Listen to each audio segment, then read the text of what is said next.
Bonsoir à tous. Henri-Olivier Larousse, je suis le président et cofondateur d'Ubiquid. Notre objectif à moi et mon frère, ça a été de trouver une solution pour un problème très bête. C'était les vêtements de notre grand-mère qui étaient perdus en maison de retraite. Moi, mes clients, ce sont des maisons de retraite.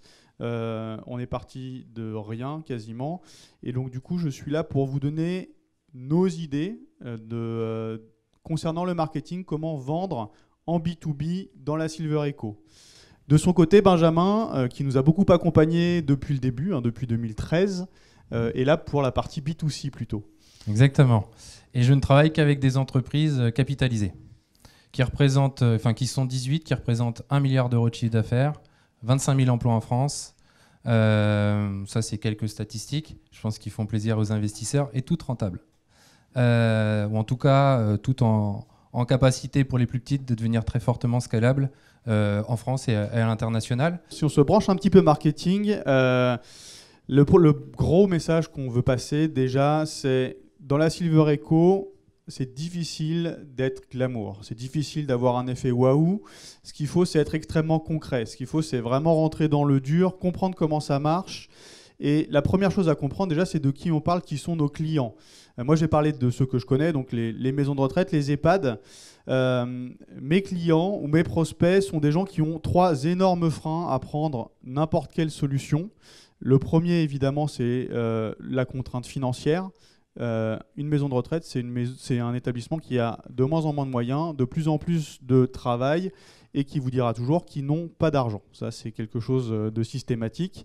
La deuxième grande contrainte qu'on rencontre dans ce type de marché, c'est une résistance, essentiellement une résistance au changement. Cette résistance au changement, elle consiste à dire écoutez, jusque-là, je me suis débrouillé sans vous, pourquoi est-ce que j'aurais besoin de vous ? C'est une résistance au changement qui a comme corollaire le troisième frein qui est la méfiance à la nouveauté. Ok, il y a peut-être 500 startups qui font de la nouveauté dans les maisons de retraite ou disons dans la Silver Eco, mais ces gens-là sont extrêmement méfiants et le côté « je vous envoie du rêve » en général, c'est « je vous envoie ma porte dans la tête ». Ça ne va pas m'intéresser. Comme tu viens de le dire pour le B2B, il y a un problème financier, le pouvoir d'achat. Le pouvoir d'achat des seniors est faible, alors qu'ils sont assez riches dans leur patrimoine immobilier. Donc c'est quand même un sketch ça qu'on a en France, c'est qu'on a des gens qui sont potentiellement sauvables, mais qui ne peuvent pas se sauvabiliser parce qu'ils ne peuvent pas liquéfier une partie de leur patrimoine. La deuxième chose, c'est la résistance au changement. Est-ce que ça va marcher dans ma vie à moi, dans ma petite maison à moi, dans mon contexte de vie à moi ? Et pour au final, quel prix et quel bénéfice ? En fait, les nouveautés, c'est encore une fois, tout dépend en fait comment vous présentez le bénéfice et quel est l'usage qu'elle va avoir. Mais la technologie ne devient pas complexe dès lors qu'elle elle rentre dans le quotidien de la personne. Voilà, donc du coup, effectivement, l'objectif, une fois qu'on a repéré les freins en termes de marketing, c'est de les faire tomber d'une manière ou d'une autre. La première, évidemment, c'est vous n'avez pas d'argent, très bien, ça je peux bien le comprendre, mais d'avoir une solution qui apporte de la valeur. Idéalement, apporter de la valeur pour une maison de retraite, c'est apporter du chiffre d'affaires complémentaire ou éventuellement un taux d'occupation supplémentaire. Si vous y arrivez, vous êtes le roi du pétrole. Mais il y a d'autres manières pour le faire, éventuellement, c'est de faire gagner du temps.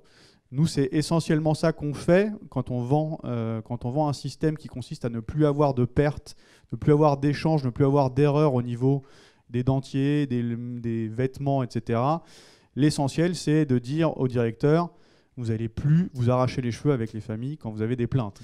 Ensuite, la deuxième problématique, c'est cette fameuse résistance au changement. Et donc, du coup, il y a toute une problématique d'évangélisation du marché qui consiste à, petit à petit, faire la preuve qu'une autre solution est possible, un autre monde est possible. Ça, c'est un vrai travail de marketing. Évidemment, plus on croit en succès, plus c'est facile parce qu'on a de plus en plus d'ambassadeurs possibles.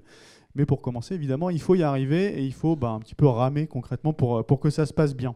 Il va falloir qu'on arrive à les éduquer, communiquer auprès des retraités, parce qu'on les a oubliés pendant très longtemps dans notre société. Et maintenant, parce qu'ils sont beaucoup, parce qu'ils ont du pouvoir d'achat, etc., on vient les chercher comme le nouvel Eldorado.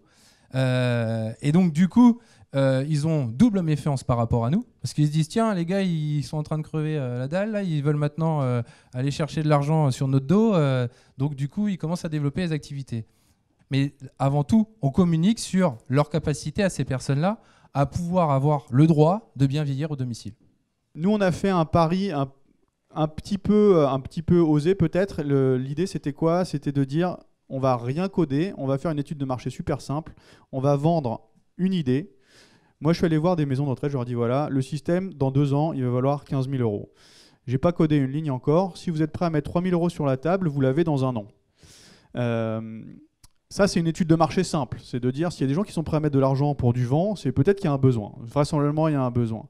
Ces gens-là, ils ont mis 3 000 euros. Ils n'ont pas attendu 1 an, ils en ont attendu 2 parce que ça a été plus compliqué que prévu.